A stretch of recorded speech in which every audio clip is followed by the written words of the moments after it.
Cockroach জনতা পার্টির তাদের আন্দোলন তারা যন্তর মন্তর থেকে তুলে নিয়েছে এবং এই মুহূর্তে যন্তর মন্তরে ককরোচ জনতা পার্টির কোনো প্রতিবাদী সেখানে উপস্থিত নেই।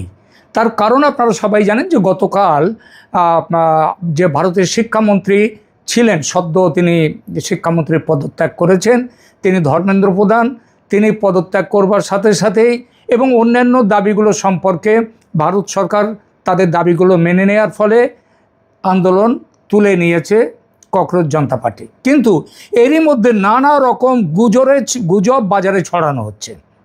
এই গুজব যারা বাজারে ছড়াচ্ছেন তাদের মধ্যে আবার বিজেপির রাজনীতির সাথে যাদের যোগ আছে, মানে বিজেপিকে সমর্থন করে এমন অনেকেও আছেন, এবং তারা বলছেন যে এটা কি এমনিতেই তুলে নেওয়া হয়েছে আন্দোলন, এটা কেন্দ্রীয় সরকার যে এই যে ধর্মেন্দ্র প্রধানকে তাকে পদত্যাগ করতে বাধ্য করলো কেন্দ্রীয় সরকার, এটা এমনি হয়নি, কেন্দ্রীয় সরকার এইবার খেলবে মানে এই যারা এদের নেতা ককরোচ পার্টি তাদের বিরুদ্ধে ব্যবস্থা নেবে, এটা অনেকে বলছে।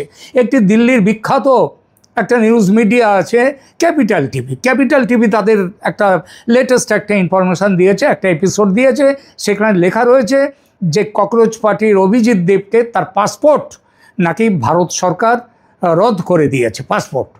আমি খবরটা পেয়ে আমি খুব চিন্তিত হলাম, ভাবলাম যে দেখি তো কী ব্যাপার, সত্যিই কি এ ধরনের কিছু করেছে, কারণ আন্দোলন উঠে গেলে আবার নতুন করে যে শুরু হতে পারে না এমন তো নয়। ফলে আমি আবার এগুলো দেখতে লাগলাম, দেখতে গিয়ে বিভিন্ন জায়গায় খোঁজ খবর করে যা জানলাম তা হলো যে অভিজিৎ দেবকের পাসপোর্ট রদ করা হয়েছে, এই খবরটা একেবারেই সত্যি নয়। বিদেশ মন্ত্রক বা সরকারি তরফ থেকে এ ধরনের কোনো পদক্ষেপ নেওয়ার কোনো আনুষ্ঠানিক বা নির্ভরযোগ্য কোনো তথ্য পাওয়া যায়নি, বরং বিভিন্ন সূত্র ও মিডিয়া রিপোর্ট অনুযায়ী এই আন্দোলনের বিদেশি তহবিল বা অন্যান্য অভিযোগের বিষয়েও সরকারের পক্ষ থেকে স্পষ্ট করা হয়েছে যে এই সংক্রান্ত কোনো গ্রহণযোগ্য তথ্য বা সত্যতা নেই, সরকারের কাছে নেই। সেটা তারা বলছে না যে কোনো বিদেশি সাহায্য আসেনি, এই কথা কিন্তু বলছে না, বলছে সরকারের কাছে কোনো বিশ্বাসযোগ্য কোনো তথ্য নেই। তবে এটা জানা গেছে কেন্দ্র সরকার এবং বিভিন্ন রাজ্য প্রশাসনের পক্ষ থেকে এই আন্দোলন ও এর সঙ্গে জড়িত ব্যক্তিদের বিরুদ্ধে বিভিন্ন জায়গায় কঠোর পদক্ষেপ, ধরপাকড় এবং আইনি ব্যবস্থা নেয়ার ঘটনা ঘটেছে। যেমন আমি প্রথমে বলি যেগুলো অবিজেপি শাসিত রাজ্য, কর্ণাটকের ব্যাঙ্গালোরে একটি ছেলে, যথারীতি ছেলেটি মুসলিম এবং সে কাজ করে বিরিয়ানির দোকানে, এবং সে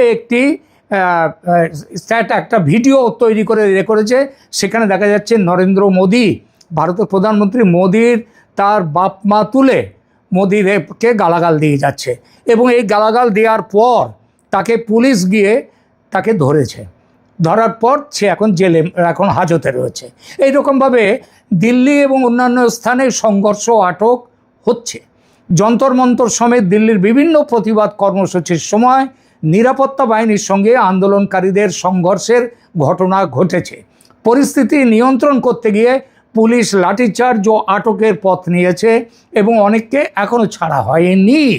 এছাড়া জয়পুর বা অন্যান্য জায়গাতেও আন্দোলন চলাকালীন বিশৃঙ্খলা ও হানাহানির অভিযোগে কিছু আটকের ঘটনা ঘটেছে।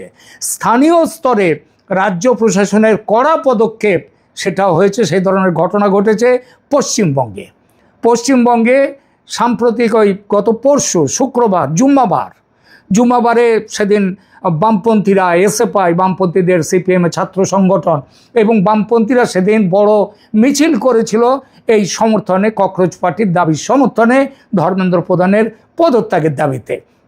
সেই মিছিলে সেখানে পুলিশের সাথে তাদের মানে খণ্ডযুদ্ধ হয়েছে, অনেক জায়গায় পুলিশকে তারা বোতল ছুঁড়েছে, কাচের বোতলও ছুঁড়েছে, এমনও কিছু ঘটনা ঘটেছে। এবং সেখানটায় সবথেকে বড় ব্যাপার হচ্ছে যে এখানে কলকাতায় এদের ওপরে যে সাংবাদিকরা আক্রান্ত হয়েছে ওই মিছিলের ভেতর থেকে, এবং পশ্চিমবঙ্গের মুখ্যমন্ত্রী শুভেন্দু অধিকারী পরিষ্কারভাবে নাম করে বলেছেন যে কলকাতার বিভিন্ন মুসলিম প্রধান এলাকা থেকে মুসলমানরা সেখানে যোগ দিয়েছে, এখানে তাদের সাথে ছাত্র হওয়ার কোনো সম্পর্ক নেই, তারা যোগ দিয়েছে। তাদের যোগ দেওয়ার একটাই কারণ, সে কারণটা হলো যে বিজেপি সরকারের সাথে কনফ্রন্টেশনে যাওয়া, রাজ্যের বিজেপি সরকারের সাথে এই কনফ্রন্টেশনে গিয়ে এখনও পর্যন্ত সুবিধা করা যায়নি। এখন এই ছাত্র আন্দোলনের ছুতো ধরে তারা কনফ্রন্টেশনে নামতে চেয়েছে এবং নেমে পড়েছে। এই ব্যাপারে সেই দিন, ঘটনার দিন, শুক্রবার দিনই সেদিন শুভেন্দু অধিকারী সেদিনই বলেছিলেন যে একবারে নাম করে করে বলেছিলেন মেটিয়াবুরুজ এলাকায় কতজন, 4-5 জনের নাম তিনি করেছিলেন যে এরা এই সমস্ত আন্দোলনে অংশ নিয়ে নানা রকম গণ্ডগোল পাকিয়েছে, হিংসাত্মক ঘটনা ঘটিয়েছে।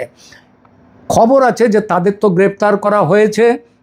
এছাড়া পশ্চিমবঙ্গের যে পুলিশ, তারা ভিডিও দেখে দেখে দেখে দেখে কিছু মানুষকে আইডেন্টিফাই করেছে এবং এই সাংবাদিকদের ওপর আক্রমণের জন্য 14 জনকে এ পর্যন্ত গ্রেপ্তার করা হয়ে গেছে। পুলিশের ওপরে হামলার জন্য গ্রেপ্তার, সাংবাদিকদের ওপরে হামলার জন্য গ্রেপ্তার।